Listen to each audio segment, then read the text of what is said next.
理解自己唔係否定自己，知己越深，人生越自在。認識真正嘅自己之後，人生會發生乜嘢？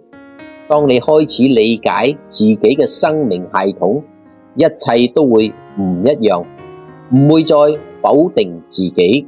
面對情緒嘅時候，朋友之間一句衝突嘅話，你依然會有情緒升起，但係你知道佢從邊度嚟，點解嚟，你唔會再反覆諗3日3夜，而係能夠覺察並接納，然後釋懷放下。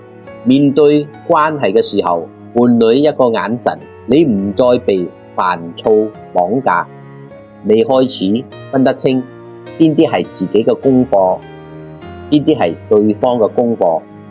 關係唔再糾纏，而係彼此照見。面對失敗嘅時候，你唔會再陷入係咪我唔夠好嘅自我攻擊，你會覺知每一次失敗都係生命系統喺度調整路徑。你唔係唔夠好，你只係仲未活出生命系統平衡嘅節奏。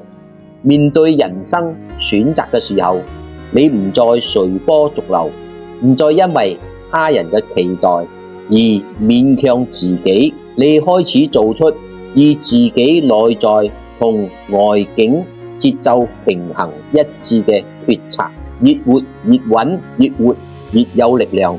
到嗰個時候，你唔再問我到底係邊個，因為你知道你正在活出嗰個答案。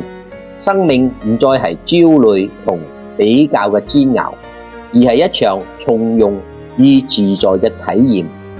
想知道點樣做到嗎？